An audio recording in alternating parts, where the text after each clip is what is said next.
ताजुल उरूस के अंदर ये बात लिखी है, लफ्ज मुआविया सहाबाए किराम में 17 अफराद का नाम हुआ करता था।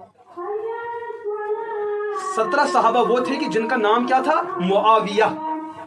लेकिन आज के दौर में ये जो राफजी और नीम राफजी किस्म के लोग हैं, उम्मत मुस्लिमा को बदजन करने के लिए कहते हैं कि लफ्ज मुआविया का नाम होता है भौंकने वाले कुत्ते, अलयाज़बिल्लाह। अरे याद रखे, जो किसी का नाम दिया जाता है अगरचे उसका अपना एक मतलब भी होता है, लेकिन ये देखना है वो नाम किस मफहूम और मतलूब में इस्तेमाल होता है। मिसाल के तौर पर आप जो है मुल्क पाकिस्तान के मिर्जा अली जहलमी की बात करें, अगर लफ्ज मिर्जा की बात करें, लफ्ज मिर्ज से निकला है, वो लुगत की किताबों में देखे कि इसका माना क्या बनता है। या अगर आज के माहौल में ये देखा जाए कि जब भी कहा जाता है मिर्जा, तो अहले इस्लाम का जहन जल्दी सबकत कर जाता है मिर्जा कादियानी की तरफ। क्या मिर्जा जहलमी को मिर्जा कहकर मिर्जा कादियानी मुराद हो सकते हैं? अगर कोई मिर्जा जहलमी का लफ्ज मिर्जा बोलकर मिर्जा कादियानी मुराद ले, तो मिर्जा जहलमी को तो गुस्सा होना है। वो कहेगा कि मेरे लफ्ज का मफहूम बिगाड़ दिया गया और इस मफहूम के अंदर मिर्जा कादियानी वाला मफहूम शामिल किया गया, इसको गुस्सा तो होना है ना। मिर्जा जहलमी के लफ्ज के साथ और एक नाम आता है अली। अल मुअज्जमुल कुरान के अंदर पहली जिल्द के अंदर लफ्ज अली के बारे में आया है। लफ्ज अली का एक मतलब निकलता है सरकश, लफ्ज अली का एक मतलब निकलता है जुल्म, लफ्ज अली का एक मतलब निकलता है गुरूर।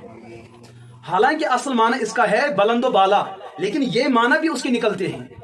अब कोई शख्स मिर्जा जहलमी से ये कहे तू सरकश है क्योंकि तेरे लफ्ज अली का मतलब सरकश बनता है, तू मगरूर है क्योंकि लफ्ज अली का एक माना मगरूर निकलता है, और लफ्ज अली का एक मतलब जुल्म और जालिम निकलता है। कल से अगर कोई मिर्जा जहलमी को जालिम कहना शुरू कर दे तो मिर्जा जहलमी को तो गुस्सा होना है। अगर कोई कल से मिर्जा जहलमी को मगरूर कहना शुरू कर दे तो उसके चाहने वाले या मिर्जा जहलमी उनको नाराज हो सकते हैं कि मेरे नाम और उसका मफहूम बिगाड़ दिया गया। अगर कल कोई मिर्जा जहलमी को अली बोलकर ये मतलब और मफहूम बयान किए ये सरकश है, जालिम है, मगरूर है, तो कल उसको तो गुस्सा होना है। जब तुझे गुस्सा हो सकता है जबकि आपके नाम अली का मतलब यह बन सकता है। अच्छा, जब ये मफहूम और माना बन सकता है तुझे गुस्सा होना है, फिर तो हम कहेंगे कि तुझे गुस्सा होने का हक नहीं है क्योंकि लफ्ज अली का तो मतलब ये बनता है। उस वक्त मिर्जा जहलमी का शायद जवाब ये हो सकता है लफ्ज अली का मतलब जो भी बनता हो, लेकिन मेरे वालिदैन ने ये मफहूम और ये मतलब जहन में रखकर मुझे ये नाम नहीं दिया है, बल्कि उन्होंने हजरत अली को सामने रखते हुए, उनकी शुजाअत, उनकी बुलंद बाला, उनके मकाम और मनसब को सामने रखते हुए मुझे शायद ये नाम दिया है।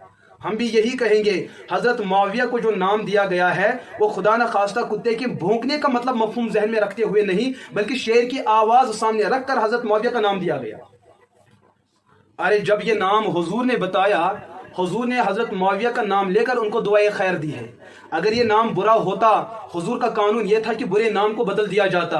हुजूर के सामने अमीर मुआविया 7 हिजरी से लेकर 11 हिजरी तक, इन 6-7 सालों तक कितने दिन और कितने लम्हे हजरत मुआविया रज़ी अल्लाह ताला अन्हु हुजूर के दर पे रहे, हुजूर के घर पे रहे, उनकी खिदमत में रहे, उनके साथ गज़वात पे गए, उनके पीछे नमाजें पढ़ी, उनके सामने जो है अज़कार करते रहे, बाकी आमाल सालिहा सर अंजाम देते रहे। लेकिन एक दिन आप साबित करें कि किसी दिन हुजूर ने हजरत मुआविया के नाम को यह कहकर बदल दिया कि मुआविया तेरे नाम बुरा है, आप अपने नाम को बदल दो।